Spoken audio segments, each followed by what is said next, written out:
All India મિરરનું તમારું સ્વાગત છે। સમાચારની વાત કરીએ તો મુસ્લિમ સમાજ દ્વારા હઝરત ઇમામ હુસૈનની યાદમાં દર વર્ષે મોહરમ મહિનામાં તાજિયાની સ્થાપના કરવામાં આવે છે અને 10મા ચાંદે તાજિયાને યકતપુરના સરસિયા તળાવમાં ઠંડા કરવામાં આવે છે। આ વર્ષે તાંદલજા વિસ્તારના તાજિયા ઠંડા કરવા માટે મક્કા ટાવર પાસે એક કૃત્રિમ તળાવનું આયોજન કરવામાં આવ્યું અને ત્યારબાદ સાંજે તાજિયા વિસર્જનની શરૂઆત થઈ હતી।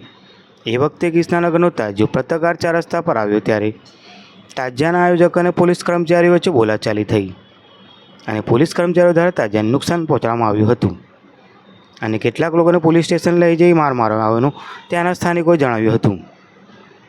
આની જાણ થતાં તાજિયા સાથે લોકો મોટી સંખ્યામાં પોલીસ સ્ટેશન બહાર એકત્ર થયા અને પોલીસ વિરુદ્ધ સૂત્રોચ્ચારો કર્યા હતા। ત્યારબાદ ઉચ્ચ પોલીસ અધિકારીઓ સ્થળ પર આવી પહોંચ્યા હતા અને લોકો અને ત્યાંના આગેવાનો સાથે ચર્ચા કરી હતી અને ત્યારબાદ ફરિયાદ નોંધી યોગ્ય કાર્યવાહીની ખાતરી આપી હતી અને પોલીસ કર્મચારી સામે એફઆઈઆરની માંગ કરી હતી એવું ત્યાંના સ્થાનિકોએ કહેવું છે। રિપોર્ટર ફારૂક વોરા।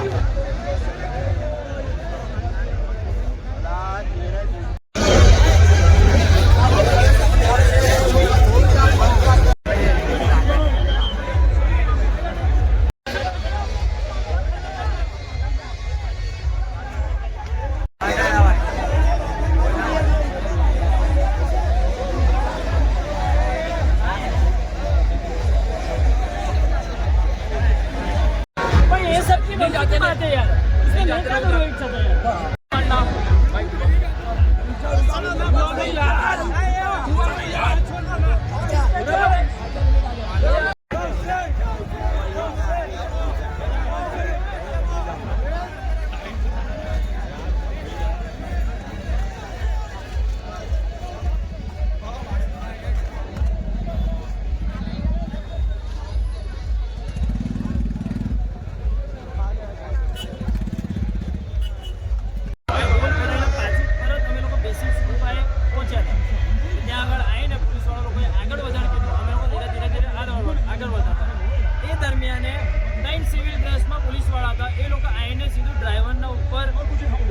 ठंडो मार्यो और એવું કીધું કે ભાઈ તું ગાડી આગળ લઈ લે અથવા તું બંધ કરી દે ડીજે।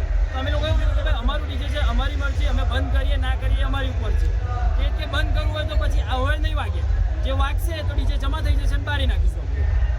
એ બાબતના લીધે અમે લોકો અમારું તાજિયું લઈને કૃષ્ણનગરનું જેપી રોડ પોલીસ સ્ટેશન આવી ગયા હતા। એ દરમિયાને બધી બહુ ભીડ થઈ ગઈ ને ત્યારે બી એ લોકો ત્રણ જ સિવિલ ડ્રેસવાળા આવીને બધાને ગાર બોલવા માંડ્યા અને મારવા માંડ્યા અને મારા તાજિયાને બે જગ્યા ઉપર નુકસાન થઈ છે। આ લોકોને અહીંયા બી માર્યું છે અને મારા ભાઈને દંડા માર્યા છે કરીને માર્યું છે મને અંદર રૂમમાં ખેંચીને લઈ ગયેલા અંદર જેપીમાં અને રૂમ બંધ કરીને મને 2 જણાએ સિવિલ ડ્રેસ વાળાએ માર્યું છે। એમનું નામ નહીં ખબર પણ કેસથી હું ઓળખી શકું। હમણાં ફરિયાદ લઈ લીધી છે, હવે એફઆઈઆર તો લખાયું છે। આ રહી એ લોકો ઓનલાઈન અંદરથી એવું કીધું કે ઓનલાઈન ટાઈપિંગ કરીએ છીએ 1 કલાક લાગશે, તો અમે એવું કીધું કે અમને ઝેરોક્સ પ્રિન્ટ આપો, એટલે એ લોકોએ ઝેરોક્સ પ્રિન્ટ આપી છે। આ રહ્યું અમારા હાથમાં અને 1 કલાક પછી આવીશું જે ઓનલાઈન થશે એનું અમે પ્રિન્ટ પાછું લઈશું। તમારી માંગ શું હશે? અમારી માંગ એક જ છે કે આ ત્રણે જે સિવિલ ડ્રેસમાં હતા એ લોકોને સસ્પેન્ડ જ કરવું જોઈએ, કેમ કે એ કોઈ બી આમ ઇન્સાનને મારી નહીં શકતા। એ લોકો કે મા બહેનને ગાર નહીં બોલી શકતા। માહોલ બિગાડા। આટલા વર્ષથી કોઈ દિવસ તાંદલજા